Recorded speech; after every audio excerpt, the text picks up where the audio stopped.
ओम नमः शिवाय। हर हर महादेव। ओम त्र्यंबकं यजामहे सुगंधिं पुष्टिवर्धनम् उर्वारुकमिव बन्धनान् मृत्योर्मोक्षीयमामृतात्। हर हर महादेव। दोस्तों, आज मैं आपके लिए लेकर आई हूँ सावन मास के सोमवार की कथा, महत्व और पूजा विधि। अगर आपको इस कथा का पूरा फल प्राप्त करना है तो वीडियो के अंत तक बने रहें। सावन सोमवार का व्रत सभी प्रकार के सुखों को देने वाला है। शिव जी की कृपा से व्यक्ति की मनोकामनाएं पूरी होती है। जिन लोगों के विवाह में कोई बाधा हो या देरी आ रही हो, उनको सावन का सोमवार व्रत करना चाहिए। इस दिन भगवान को श्रद्धा पूर्वक पूजा करने, शिवलिंग का दर्शन करने और सोमवार व्रत रखने से व्यक्ति के जीवन की हर बाधा दूर हो जाती है। साथ ही घर में सुख शांति और खुशहाली आती है। सावन का महिमा भोलेनाथ की पूजा अर्चना के लिए सुख, समृद्धि और खुशहाली वाली होती है।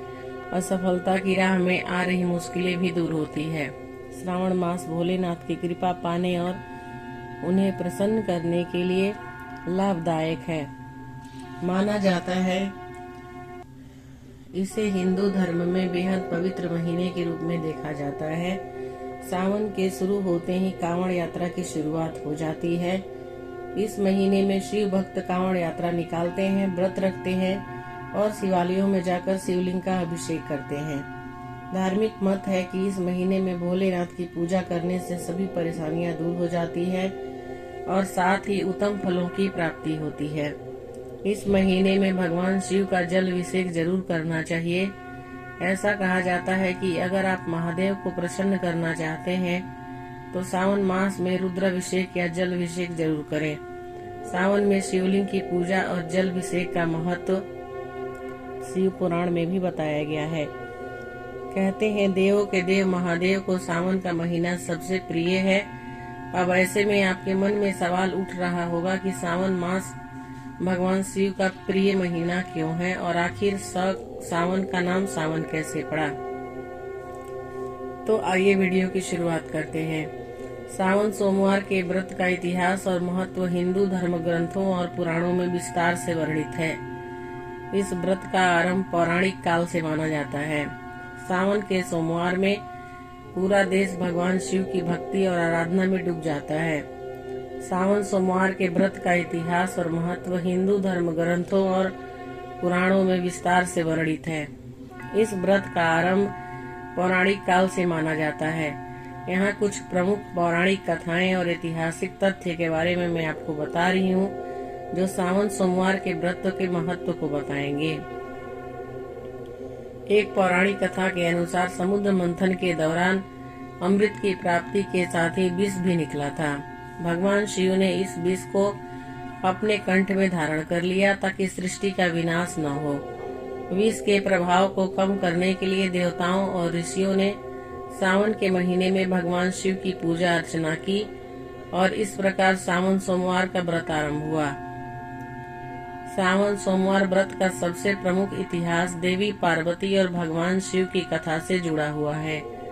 कहा जाता है कि देवी पार्वती ने भगवान शिव को पति के रूप में पाने के लिए कठोर तपस्या की थी। उन्होंने सावन के महीने में सोमवार का व्रत रखा और उनकी तपस्या से प्रसन्न होकर भगवान शिव ने उन्हें वरदान दिया और वे उनके पति बने।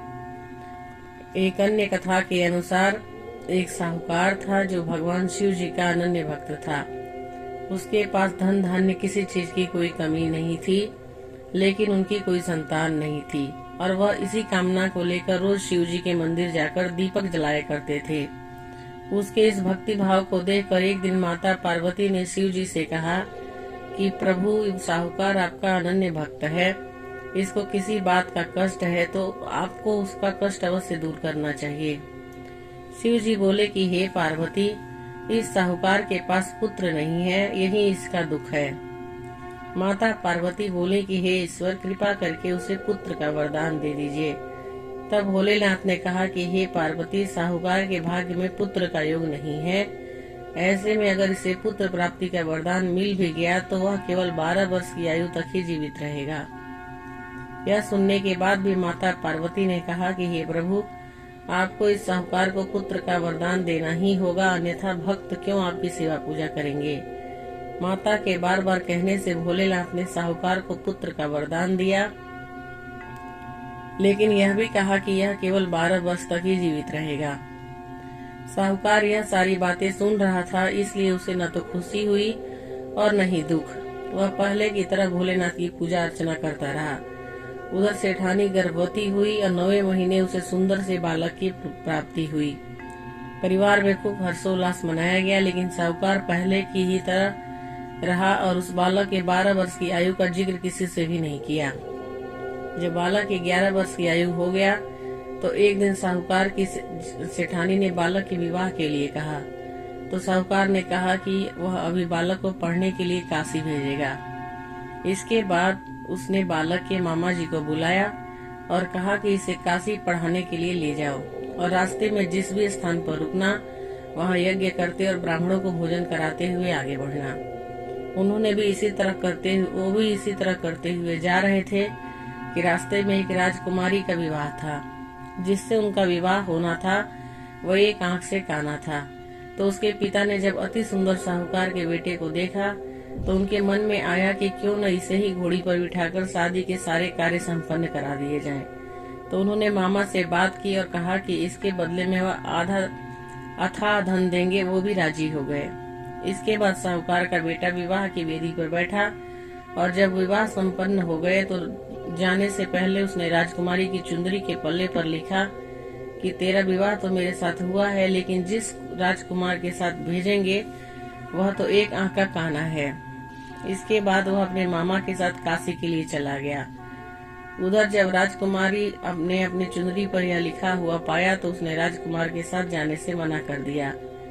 तो राजा ने भी अपनी पुत्री को बारात के साथ विदा नहीं किया। बारात वापस लौट गई।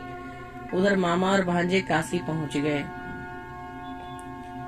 जब मामा ने यज्ञ रचा रखा था और भांजा बहुत देर तक बाहर नहीं आया तो मामा ने अंदर जाकर देखा तो भांजे के प्राण निकल चुके थे। वह परेशान हुए, लेकिन सोचा कि अभी रोना पीटना मचाया तो ब्राह्मण चले जाएंगे और यज्ञ का कार्य अधूरा रह जाएगा। जब यज्ञ संपन्न हुआ तो मामा ने रोना पीटना शुरू किया। उसी समय शिव पार्वती जी उधर से जा रहे थे तो माता पार्वती ने शिव जी से पूछा कि हे प्रभु, ये कौन रो रहा है। तभी उन्हें पता चलता है कि ये तो भोलेनाथ के आशीर्वाद से जन्मा साहूकार का पुत्र है। तब माता पार्वती कहती हैं कि हे स्वामी, इसे जीवित कर दे, अन्यथा रोते रोते इसके माता पिता का प्राण भी निकल जाएगा। तब भोलेनाथ ने कहा कि हे पार्वती, इसकी आयु इतनी ही थी, वह पूरी हो गई। लेकिन माँ के बार बार आग्रह करने पर भोलेनाथ ने उसे जीवित कर दिया। लड़का ओम नमः शिवाय करते हुए उठा और मामा भांजे दोनों ने ईश्वर को धन्यवाद दिया और अपने नगरी की ओर लौटे। रास्ते में वह नगरी पड़ा और राजकुमारी ने उन्हें पहचान लिया। तब राजा ने राजकुमारी को साहूकार के बेटे के साथ बहुत सारे धन धान्य के साथ विदा किया। उधर साहूकार और उसकी पत्नी छत पर बैठे थे।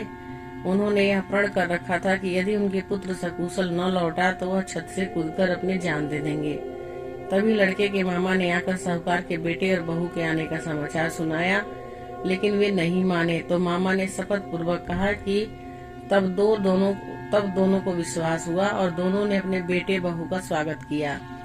उसी रात साहूकार को स्वप्न ने शिव जी के दर्शन दिया और कहा कि तुम्हारे पूजन से मैं प्रसन्न हुआ। इसी प्रकार जो भी व्यक्ति इस कथा को सुनता है या पढ़ता है उसके समस्त दुख दूर हो जाते हैं और मनोवांछित सभी मनोकामनाएं पूरी होती है।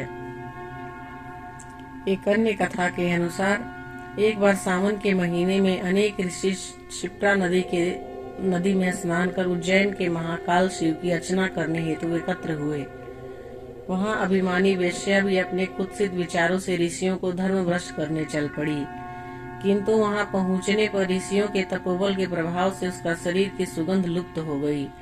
वह आश्चर्यचकित होकर अपने शरीर को देखने लगी। उसे लगा उसका सौंदर्य भी नष्ट हो गया, उसकी बुद्धि परिवर्तित हो गई, उसका मन विषयों से हट गया और भक्ति मार्ग पर बढ़ने लगा।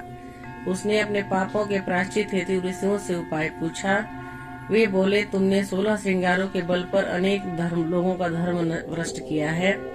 इस पाप से बचने के लिए तुम्हें 16 सोमवार व्रत करो और काशी में निवास करके भगवान शिव का पूजन करो। वेश्या ने ऐसा ही किया और अपने पापों का प्रायश्चित कर शिवलोक पहुंची। एक और कथा के अनुसार एक बार की बात है, भगवान शिवजी और माता पार्वती कैलाश पर निवास कर रहे थे। एक दिन माता पार्वती ने भगवान शिवजी से पूछा, हे प्रभु, सावन सोमवार व्रत का क्या महत्व है और इसे कैसे किया जाता है? तब भगवान शिव ने माता पार्वती को सावन सोमवार व्रत की कथा सुनाई। भगवान शिवजी ने कहा कि हे पार्वती, सावन सोमवार व्रत की कथा प्राचीन काल से प्रचलित है। यह व्रत करने से सभी इच्छाएं पूरी होती है और भगवान शिव का आशीर्वाद प्राप्त होता है। भगवान शिव ने कहा कि हे पार्वती, सावन सोमवार व्रत की कथा प्राचीन काल से प्रचलित है। यह व्रत करने से सभी इच्छाएं पूरी होती है और भगवान शिव जी का आशीर्वाद प्राप्त होता है। कथा के अनुसार एक बार एक ब्राह्मण परिवार में एक कन्या थी। वह कन्या भगवान शिव की भक्त थी और सावन सोमवार का व्रत करती थी। उसके परिवार में किसी ने भी उसका व्रत नहीं माना, परंतु वह कन्या अडिग रही और व्रत करती रही। एक दिन भगवान शिव जी ने उस कन्या को भक्ति से प्रसन्न होकर उसके सामने प्रकट हुए और उसे वरदान दिया। भगवान शिव ने कहा कि हे कन्या, तुम्हारी भक्ति और व्रत के फलस्वरूप तुम्हें मनचाहा जीवन साथी मिलेगा। इसके बाद वह कन्या अपने माता पिता के पास गई और उन्हें भगवान शिव जी का वरदान बताया। उसके माता पिता ने उसके विवाह एक योग्य वर के साथ किया और वह सुखी जीवन बिताने लगी। इस प्रकार सावन सोमवार व्रत की कथा का महत्व है और इसे करने से भगवान शिव जी का आशीर्वाद प्राप्त होता है। सावन सोमवार व्रत हिंदू धर्म में विशेष महत्व रखता है। यह व्रत भगवान शिव जी की कृपा प्राप्त करने और मनोकामनाओं की पूर्ति के लिए किया जाता है। व्रत की विधि का पालन करके और व्रत कथा सुनकर भगवान शिव जी का आशीर्वाद प्राप्त किया जा सकता है। सावन के महीने में भगवान शिव जी की पूजा अर्चना और व्रत करने से जीवन में सुख शांति और समृद्धि आती है। सावन के सोमवार के दिन स्नान करने के बाद शिव जी के मंदिर जाएं। मंदिर घर से नंगे पैर जाएं और घर से ही लोटे में जल भरकर ले जाएं। मंदिर जाकर शिवलिंग पर जल अर्पित करें, भगवान को साष्टांग प्रणाम करें। वहीं पर खड़े होकर ओम नमः शिवाय का 108 बार जाप करें। दिन में केवल फलाहार करें। सायंकाल भगवान के मंत्रों का फिर जाप करें तथा उनकी आरती करें। अगले दिन पहले अन्न वस्त्र का दान करें, तब जाकर पारण करें। सावन सोमवार के व्रत का इतिहास और महत्व न केवल धार्मिक और आध्यात्मिक दृष्टि से महत्वपूर्ण है, बल्कि यह भक्तों के जीवन में सकारात्मक परिवर्तन लाने में भी सहायक माना गया है। इस व्रत के माध्यम से भगवान शिव की कृपा और आशीर्वाद प्राप्त होते हैं। देवों के देव महादेव को सावन का महीना सबसे प्रिय माना है। ऐसी मान्यता है कि सावन में अगर कुंवारी कन्याएं सोमवार का व्रत रखें और विधि विधान से शिव जी की पूजा अर्चना करें तो उन्हें मनचाहा जीवन साथी मिलता है। साथ ही भगवान शंकर के साथ माता पार्वती की कृपा भी प्राप्त होती है। महादेव को श्रावण मास का सबसे प्रिय महीना लगता है, क्योंकि श्रावण मास में सबसे अधिक वर्षा होने के आसार रहते हैं, जो शिव जी के गर्म शरीर को ठंडक प्रदान करते हैं। श्रवण नक्षत्र का स्वामी चंद्र होता है। चंद्र भगवान भोलेनाथ के मस्तक पर विराजमान है। जब सूर्य कर्क राशि में प्रवेश करते हैं तब सावन महीना प्रारंभ होता है। सूर्य गर्म है एवं चंद्र ठंडक प्रदान करते हैं, इसलिए सूर्य के कर्क राशि में आने से झमाझम बारिश होती है, जिसके फलस्वरूप लोक कल्याण के लिए विष को ग्रहण करने वाले देवों के देव महादेव को ठंडक व सुकून मिलता है। शायद यही कारण है कि शिव को सावन से इतना गहरा लगाव है। सावन सोमवार व्रत का कथा सुनने और पढ़ने का विशेष महत्व है। यह कथा भगवान शिव जी और माता पार्वती की महिमा को बताती है और भक्तों को प्रेरित करती है। कथा के माध्यम से भक्त भगवान शिव की लीला और उनकी प्रति भक्तों की अटूट श्रद्धा को समझते हैं। कथा सुनने से भक्तों का मन स्थिर और एकाग्र होता है, जिससे उनकी भक्ति और श्रद्धा में वृद्धि होती है। उम्मीद है कि आपको यह मेरा आर्टिकल और वीडियो पसंद आया होगा। इस तरह के अन्य आर्टिकल और वीडियो को सुनने और देखने के लिए आप नीचे कमेंट करें, और अगर अभी तक मेरे चैनल से नहीं जुड़े हैं तो सब्सक्राइब का बटन दबा दीजिए, ताकि जब भी मैं कोई और वीडियो डालूं आपके पास नोटिफिकेशन जाए और आप मेरी वीडियो को देख पाएं और सुन पाएं। लेकिन अगर आपने ऑलरेडी